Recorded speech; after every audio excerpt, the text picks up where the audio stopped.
from the first race of the day for the third round of the awesome Trans Am Sports here at Oran Park Raceway. And it was Tony Ricciardello who got the jump on Darren Hossack.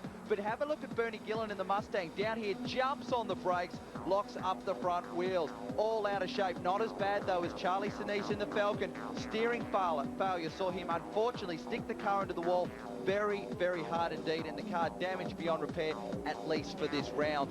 On the restart with the safety car back off the circuit, and again, Ricciardello managed to hold out Darren Hossack, who's won every race in the championship so far. Ricciardello had it in the bag until the final corner of the final lap. Darren Hossack with the pass up the inside after Ricciardello missed a gear. Hossack winning his 7th race of the season. So the final results, Hossack back then to Ricciardello, Gillen, Stinson, Smith, Randall and Young. Fantastic stuff in the first race. There's plenty more still to come. I was sort of sizing him up on the line he was taking for a few laps. Things are just incredible. 700 plus horsepower V8s in space frame chassis with big wings. Let's have a look at the grid for race number 2 of the Trans Am Sports. Darren Hossack on pole position, Tony Ricciardello alongside then Gillen and Stinson. A good field, Smith and Randall are the next row. We're about to go racing. A limited field, unfortunately, due to the short gap between round 2 and round 3, but a quality field it is. Bernie Gillen gets the jump. Looks like that may be Smith dropping back a little bit. Ricciardello and Hossack side by side down into the first turn. Ricciardello around the outside, but Hossack will have the inside run. Yeah, had the inside line into this very tight left-hander, and that forced Ricciardello to back out of the accelerator. Bernie Gillen not getting the start he wanted. He's got Stinson working right underneath the rear wing of that car at the moment. Have a look at that forceful driving from Darren Hossack. He really needs to certainly put the pressure on now. He has had a fair bit of competition from Ricciardello here at the third round. Of course, Hossack was the man who cleaned up at round 2. Bit of fluid coming out of the back of that Alfa Romeo then. Yeah, I hope that's not a big problem as Gillen goes wide. Stinson tries to have a look up the inside. You heard Bernie Gillen saying a few moments ago that he doesn't have the setup he requires. And look at the car. It's dancing all over the circuit. The rear end just does not want to get the power down. Yes, and of course, Bernie Gillen runs a Trans Am, not a sports sedan, and they're not as forgiving on the tyres due to the weight distribution as the sports sedans are. And of course, if he doesn't have the setup right, being able to only run the one set of tyres, he's going to struggle to get the power down on that car. It's like one of the most powerful go-karts in the country at the moment. It's sliding all over the circuit, even though this battle continues up front. Oh, Ricciardello and both Darren Hossack putting a wheel out onto the dirt there. That gives you an idea how much both of these drivers desperately want to win. You see the back of the Alfa Romeo of Ricciardello. The West Australian had the car in opposite lock. It was just sliding, and look at the pressure he's now putting on Darren Hossack. Hossack has had it all his way in the championship so far, but the West Australian has got on top of this combination. He has been, I believe, 3 or 4 times Australian Sports Sedan champion, and he is coming on strong. Well, Tony Ricciardello wasn't happy with the car setup that time. Gets the rear end right around as they come off the bridge. Although, excluding that one incident, it looks like he's got a much better beast underneath him now. Yes, Bernie Gillen, there is the Calibra of Graham Smith, not like the Calibra of Stinson that runs a 6-litre V8. Smith runs a twin turbocharged V6 under the bonnet of that thing. Dean Randall back after a massive crash and did very well at round 2. Coming forward, struggled to find the setup during qualifying, but finding a little bit more pace come race day. He believes that this car's got a lot of pace in it. It's just a matter of working it out, getting it tuned right so that the car performs well on the circuit, particularly under braking. Looks like he's got a bit of a run on Smith now, but not close enough to capitalise. The V6 twin turbo, when it gets this thing wound right up, it certainly cranks in a straight line. Looks a little bit nasty on turning there. You saw he had a double bite of the wheel. Car stepped down a little bit, but Randall, who ran, I think, top 3 or top 4 at Winton Motor Raceway, probably doesn't like this position a little bit further back. Oh, look at Gillen float that car in. As I said, Randall didn't like it. Goes for the pass. Well, he's trying to anyway. Smith held on the outside of the circuit. Has to relinquish that spot. Randall moves up one further, up to 5th now. Now tries to set his sights on Stinson. Have a look at this move down the inside of Randall. It certainly had the gap. I think you find Smith might have himself a little bit of a problem because that was far too much of an opening rather than a forceful pass from Randall. I think Smith, who also didn't really chase him up the hill, may have an issue with that car slowing up a little bit as the laps wear on here. Back to the live action, and look at the opposite lock there. for Ricciardello. You saw his hands flick over to the right. That was great reaction time. His car was on its way into the wall. There was no argument there. You really have to be a sharp race car driver to be able to punt one of these sports sedans, especially around a circuit like Oran Park Raceway, very quickly indeed. We've got to also remember that the trucks are racing this weekend. They do tend to put a little bit of fluid down onto the circuit with their water-cooled brakes. The cars can get very loose indeed, and when you've got over 700 horsepower on a very light, twitchy little race car, you've got to be a sharp steerer. Well, how good the New Zealander Bernie Gillen sitting back there in third spot at the moment. He's working his car over a treat, trying to get the power down, as you say. Here's the big problem, and Ricciardello wants to get on with this. Comes up, gives Darren Hossack a tap. Yes, I think Hossack is certainly not as quick as Ricciardello through this part of the circuit. There's the gap off the bridge. He makes the pass. Great stuff. I think Hossack might have been forced a little wide there, just pressured. Ran the car too wide off the bridge, and Ricciardello slid through underneath. What a job. Well, the question is now, can he scoot away? As you said, it looked like he had more speed. We'll soon find out. Here's how it happened. Starts his run up over the bridge. Darren Hossack just runs a little bit wide, and Ricciardello says, thank you, that's all the opening I need. Yeah, great move. You can see Hossack lucky to hang on to it. The car got a little bit loose, tried to dip it back on the inside, but wasn't enough. Ricciardello now has got himself out to about a 4-car gap from Hossack, so he certainly had the pace. As we have a look at Stinson now all over the tail of the entry. Oh, Bernie Gillen all out of shape.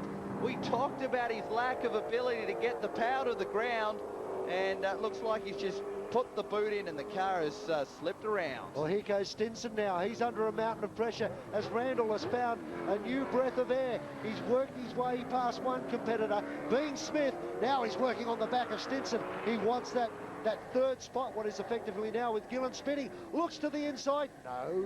Oh, yes. For Stinson wide. They both went in too hot, ran a little bit deep under brakes. They almost came to a complete stop, and then it was a matter of who could turn the car in and get on the throttle quick enough. And I think you find it was Randall who did it nicely. Here's the replay. Bernie Gillen gets on the power. He's got over 740 horsepower. It's a USA-built Cosworth V8 6-litre Ford in that thing, and he just blazed the tyres up and spun it round. And here's how Randall got past Stinson, lined him up going down into turn one. You can see Stinson was forced to take the inside line. It didn't quite come off here, but he's run out of that second turn was compromised. They both broke late here.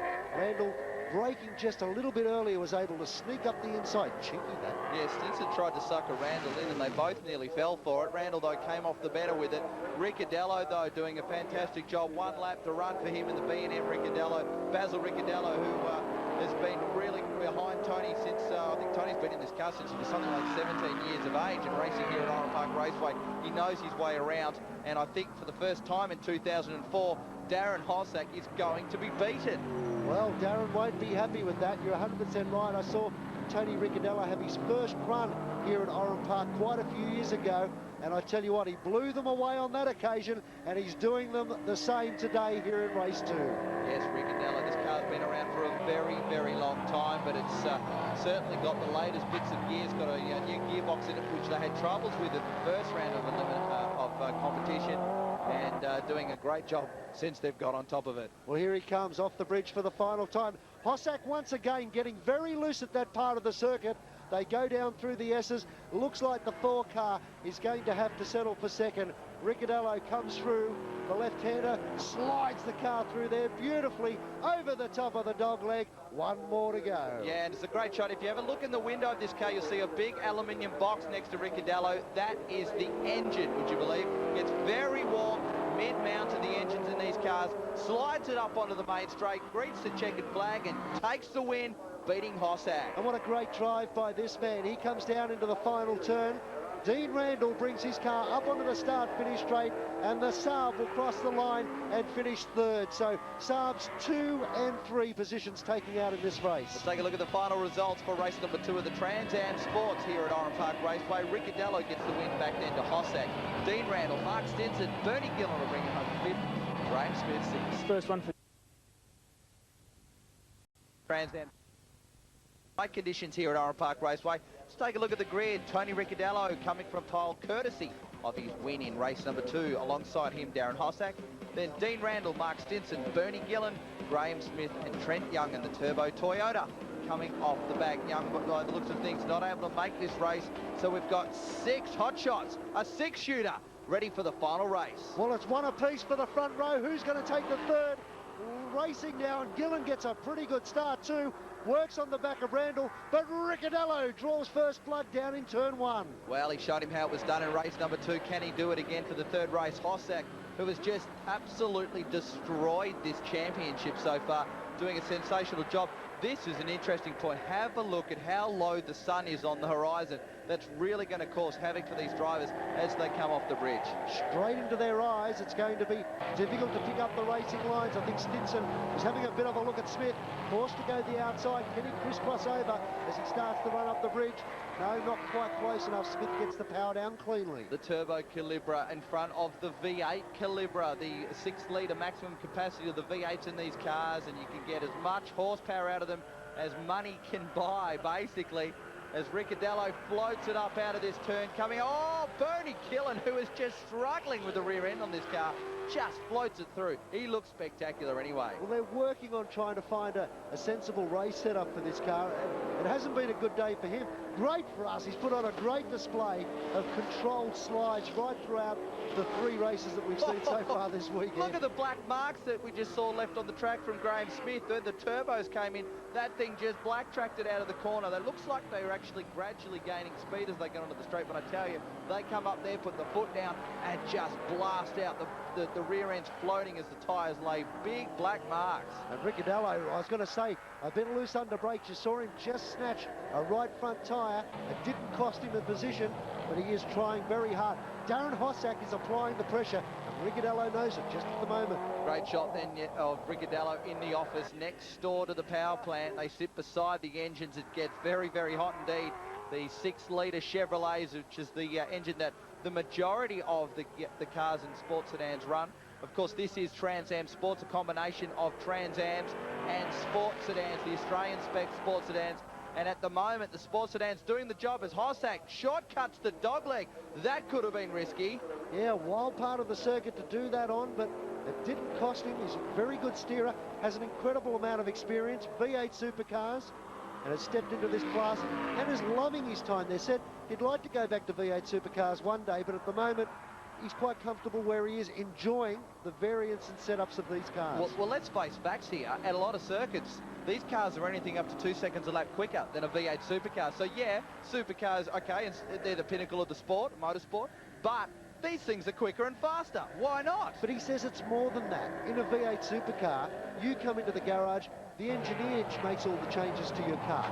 Here, you are the engineer half the time, and you actually get to decide which changes need to be made. And because we've seen with Bernie Gillen all the variables, it makes the driver think a lot more about the car they've got underneath them, and it's more fun. Hossack drops the wheel in the dirt. They're running with a new sponsor this weekend, Whirlwind Print Solutions, I think it is, on the side of the number 4 Saab. So doing a great job as he blasted up out of this corner. Just look at the way these guys have to have throttle control. You're talking 700 plus horsepower. Hossack is really driving this car hard. He's radical. He locks the wheel up, runs wide, manages to keep it off the wall, but he is pushing, trying to catch that Alfa Romeo. Yeah, he tried to leave his braking to the last possible moment and try and get up behind Ricciardello and get a run down the straight. They're on their last lap, and Tony Ricciardello, with a good gap at the moment. Of course, these cars head to Eastern Creek Raceway on the 1st of August, so if you're in Sydney, folks, head out there. Big field of cars set to run at that event. And sit down in turn 1 and watch these cars power their way through that section of the circuit. Yes, they look good, they sound good, and they go very good indeed. Ricciardello, though, has really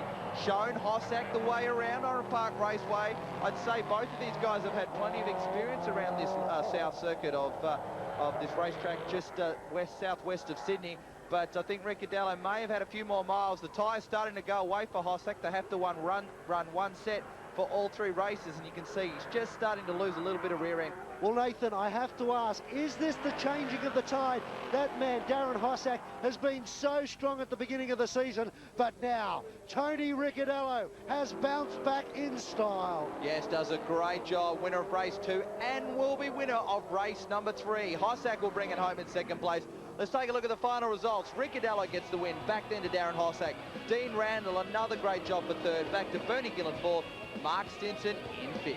Fantastic stuff for the Trans Am Sports here at Oran Park Raceway. Yeah, it's been good.